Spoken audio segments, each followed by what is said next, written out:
Hello, a very good day to one and all. I am Dr. B. Hariharan and I teach at the Institute of English, University of Kerala. Today, I will be talking to you about the novel. The novel is a very young, emerging, very dynamic form. It's a genre in itself. It's a very fascinating kind of a genre. It is said that the novel is like a hold all. It's like a bag which can accommodate anything and everything. You can put whatever it is that you want. And I think this is what distinguishes the novel from other kinds of genres. Now, how did the novel as a genre evolve? That in itself is a fascinating story. But then, I think before we address that, there are certain other questions, other concerns that need to be addressed. To my mind, the first thing that comes is a tradition of oral narrative, of oral poetry, for example. You had bards singing, telling stories. It was basically addressed to listeners, and memory there had a very distinct role to play because you had to remember to tell the story. And then every remembering becomes a telling, and every telling becomes a remembering. We will not talk about poetry at this point, but then there's a remarkable way in which this relationship between remembering and telling reappears or is reconfigured in a way in the novel. So I was talking about the poet who would sing the songs, sing the poems. They were the unacknowledged legislators of the world, as Shelley would put it.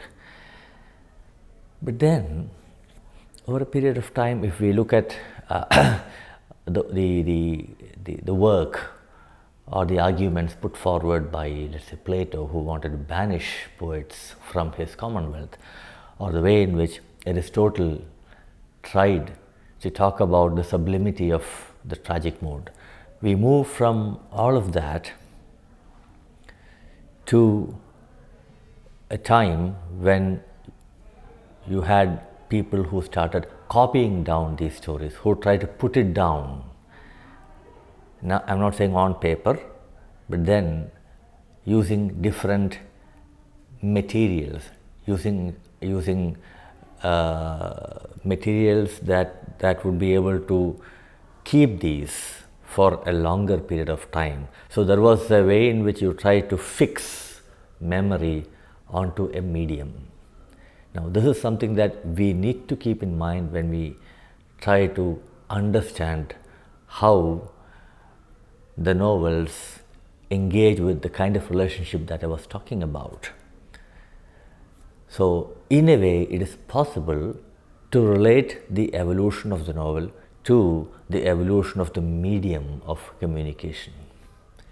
This is a very fascinating relationship, and it has very interesting consequences. Now think of this, think of the way in which you had, let's say, the missionaries, not the missionaries, the people who were sitting in the monasteries who used to copy down narratives, who would laboriously copy from one parchment onto the other. And so you had the idea of the library coming in. Think of this in Europe, let's say before the Renaissance, before the invention of the printing press. Think of how people narrated, shared stories. You heard them, you recited them, then you try to remember them. But then, see what happens with the invention of the printing press. Now, I am not reducing everything to the invention of the printing press. See what that did. Look at the way in which you found that there could be new ways in which you could use, or you could produce and you could use paper, and you could disseminate information.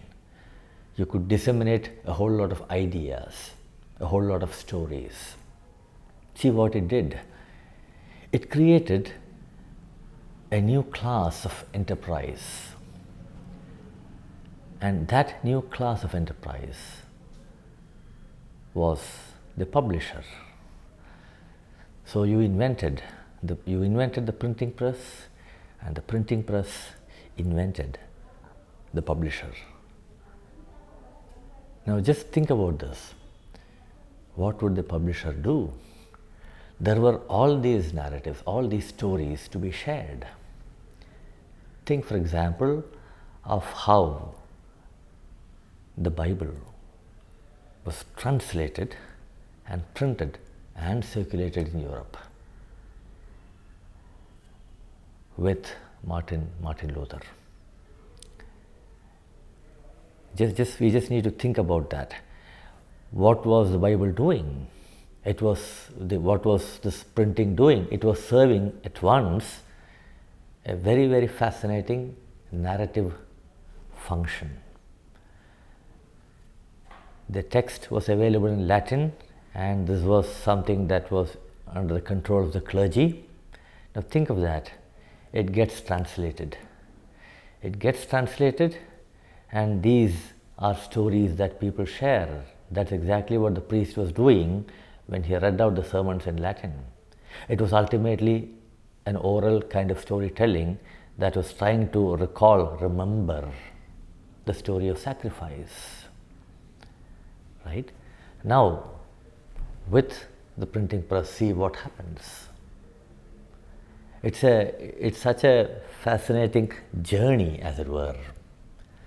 And so you have the printing press, and what it does in a way is to herald, one might use that word, herald modernity. Because what you have there is a very, very interesting, very fascinating paradigm shift. What were the implications of this paradigm shift? This is a very, very crucial question that needs to be addressed. The existing system was transformed. There were new players, new technologies, new players, new ways of communicating, new ways of seeing, conversing. This happened. There were new ways in which you started engaging with the whole question of telling, of representation, of representing, of telling again, of even remembering. Because you could print, look what it did.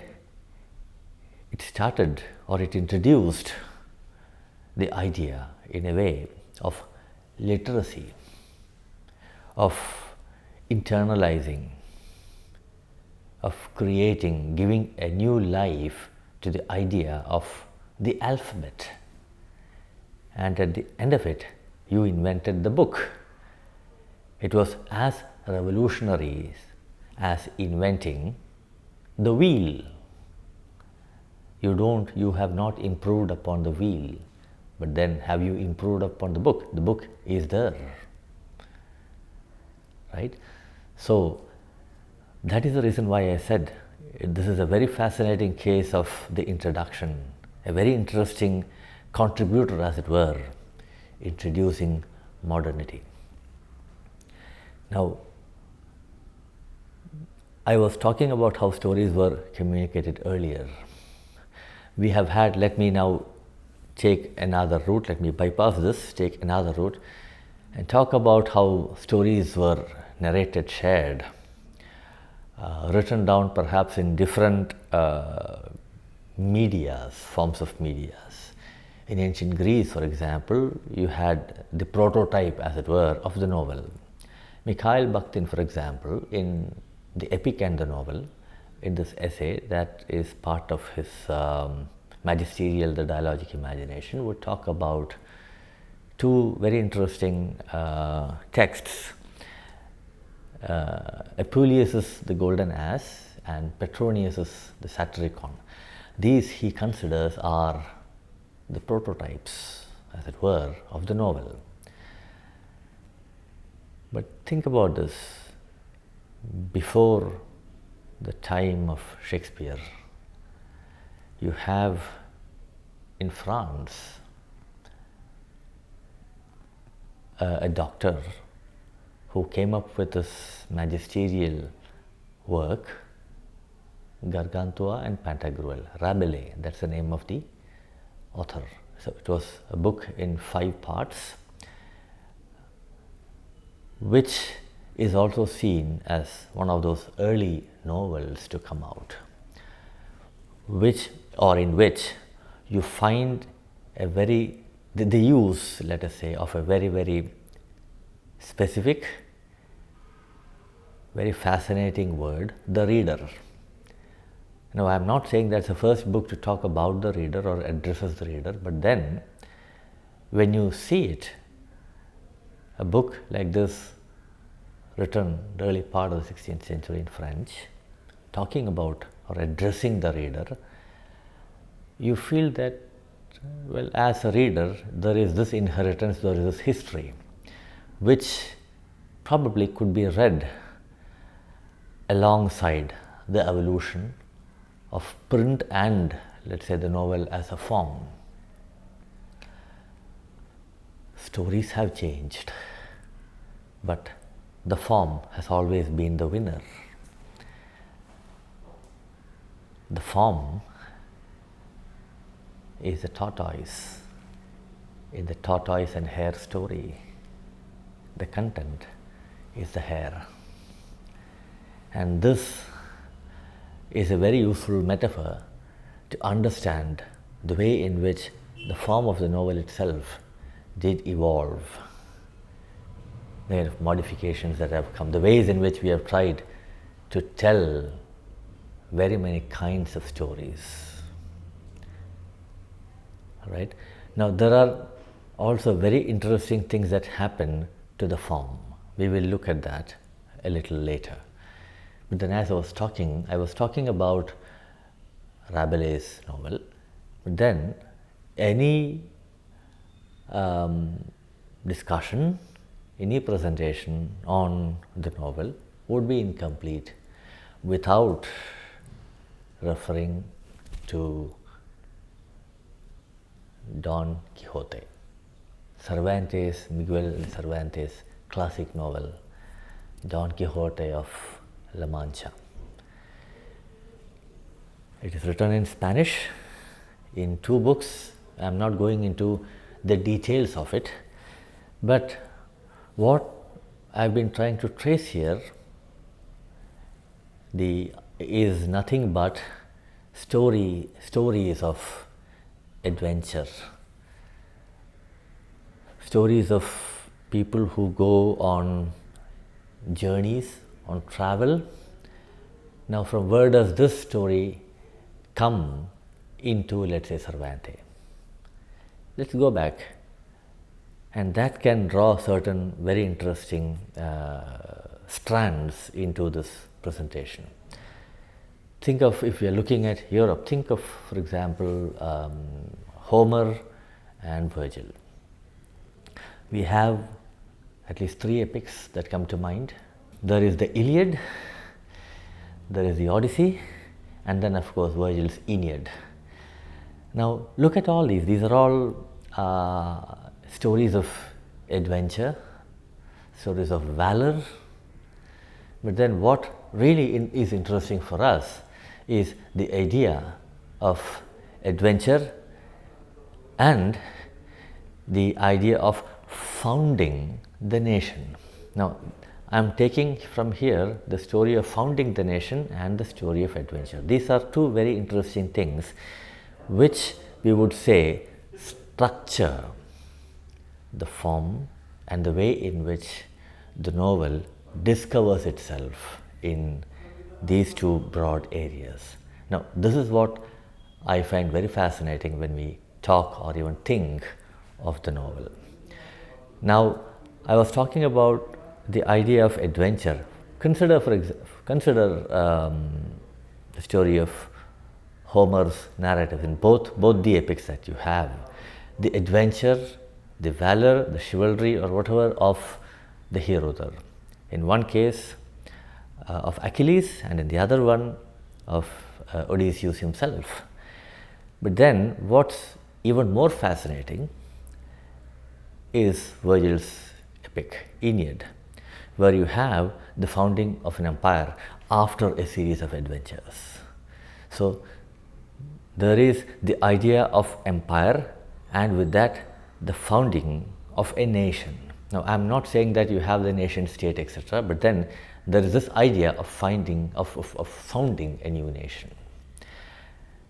Now, this is what the novel really explores, expands, and there's a way in which those epic impulses find a new space, embed themselves, as it were, in the form of the novel. Now, it is not that it suddenly found itself in the novel. It did go through a process. It had to evolve. It had to discover its moorings, as it were, in the new form. And that, I would say, that is where a novel like Don Quixote becomes very, very important. Because, as all of us know, you have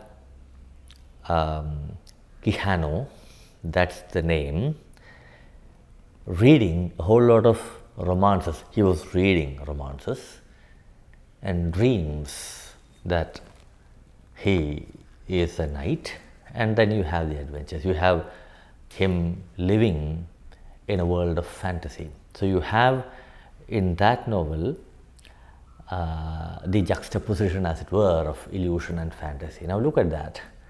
The two things that are made available to you in the form of a book.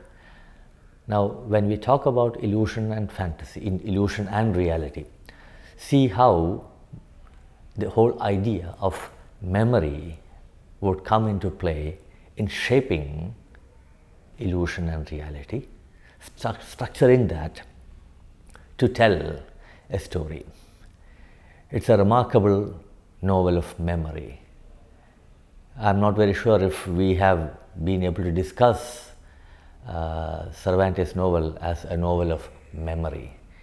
You have a whole lot of adventures there, misadventures there. It's in a way a novel of the road. And when I say it's a novel of the road, it takes you back to those epic narratives, because what is important there is the idea of the journey. And so in Don Quixote, you have the idea of the journey, You would have this being taken up. Maybe the next milestone would be Joseph Andrews, Pamela, or which came earlier, or Robinson Crusoe. We have Daniel Defoe's classic novel of the female Picaro. This is for us to discover what is the title of that book. The classic book of the woman Picaro. No, that is a very interesting word, the Picaro. Right? And then the kind of class of people it was trying to talk about. How many of them were from aristocracy? The novel, in that sense, was able, let's say, to project, to create characters from the lower rungs of society. Imagine this, a man who's deluded into thinking that he is a knight, and then a country bumpkin joining him with his common sense intact, going on an adventure. That is Don Quixote. You have the story of a prostitute that Daniel Defoe tries to tell you. Robinson Crusoe, right? A story of adventure. But then the ancestor of, let's say, the prototype of the Robinson Crusoe story would perhaps be Virgil's Aeneid, because you have the setting up of a certain kind of a relationship and a certain kind of an empire or of a colony, right? So see how the novel is able to, or has been able to, bring in some of these concerns with which we work or with which we engage today. Now, I mentioned Cervantes, I mentioned Defoe. When we look at how, I think it's very important then to look at how the novel emerged as a very, very important form. There's a way in which it spread to other parts of the world, especially from Europe, it spread to other parts of the world. Thanks to, like I said, the dissemination of the word with print.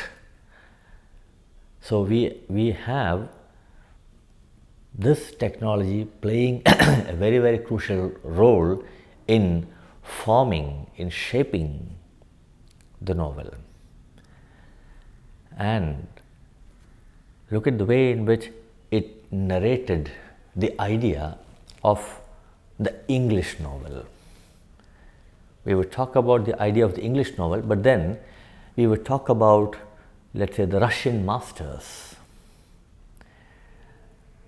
The story of the novel in Russia is not the story of the novel in England, or let's say in Spain, or in France, for example, which did produce fantastic novelists, or even in German, right? So the point I'm trying to make here, what I'm trying to say is this. I'm trying to say that there is a way in which the novel discovered a whole lot of new worlds in its journey as it tried to discover not representation or mimesis, but then as it was trying to discover the nature of addressivity. Because as it was trying to discover the nature of addressivity, it was also trying to locate the reader. It was trying to discover the dynamics, as it were, of reading, the relationship between the novel and the reader, and the kind of exchange that happens when we sit with a book today. Because what it did most radically is to create the idea of a private space for reading. So when we read a novel, we would like to sit in a room comfortably and we read with our eyes. Or if a person is not able to see, with the hands, you have to touch. There's a remarkable sense of feeling here. There's a very distinct shift in the way in which we feel the story with our eyes. Now, this, I would say, does shape the idea of addressivity. I would like to make one last point, and that has to do with what has happened to the form as the novel evolved like this through the 18th, 19th, 20th and now into the 21st century. Think of this, think of the kind of novels that were written in Victorian England, for example, and the way in which it transitioned in the late 19th century into the 20th century. When we talk about the beginnings of the 20th century, I'm sure we all will think of the word modernism, and the kind of experiments that happened in the world of fiction, in the world of telling stories, the world of the novel. There were all those crises that were there. I am not going into those details.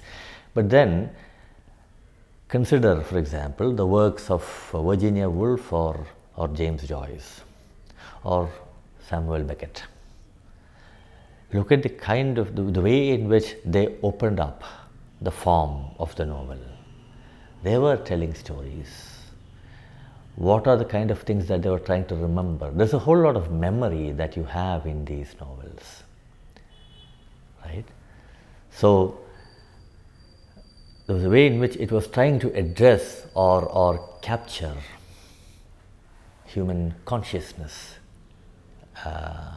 in the kind of stories that they were trying to tell. But then with the World War, I'm rushing things through a little bit here, but then by this time the novel had established itself very firmly, and it also found its way, let's say, into colonial India. I'm sure all of us know how the novel came to India, the kind of novels that were written in Bengali, in English in India, let's say in Kerala, in Tamil Nadu, in other parts of the country. The way in which this form found space in different parts of the world. But then what I would like to share with you is this, how the novel did become very, very political, because it had a major role to play in perceiving, in constructing even the idea of the nation. Now, not in strictly the terms that Anderson would use to frame it, but then to look at the way in which it was able to bring together a whole lot of things. This is what we have been trying to talk about, the novel bringing in a whole lot of things, putting everything down, and then trying to have an omniscient perspective, right? But then see what happens with modernism or with the movement that came after that with postmodernism. We started talking about how narratives can be fragmented or in fact are fragmented. Now, I am not saying it's an exact reflection of the world, but then as a form it was able to even address the fragmenting, let's say, of the world with the Great War and the Second World War, and the fragmenting of the empire. Fragments would leave those traces behind, and what the contemporary novel has done, let's say the novels that were written, the form of the novel that emerged in the 20th century was precisely doing that. We just need to look at the kind of novels that were written, let's say in India or in Africa or in the West Indies, in Australia or even in Canada. Look at that, look what these novels do. I'm not going to mention any particular novel, but the way in which these novels had tried to engage with the kind of memories of the novels that did come before that. And now when we come into the 21st century, see what happens. We have these novels that are available online. We have novels that are available as e-books. But then there is, even in the idea of the e-novel, you still have the novel there. And the reading experience perhaps has shifted from the page to the screen, and yet you can virtually turn the page on the screen and still have the experience. The form is certainly there, but then as you engage, as you address the form, the screen, as you read the novel, you explore a different understanding, a different meaning, a different sense of the world in which you find yourself. I would like to conclude with sharing you a couple of brief quotations that could perhaps put in perspective what I am trying to say. Let me say this: the novel as it evolved perhaps did anticipate mass culture and the way in which we have seen mass communication panning out in contemporary times. Thank you very much.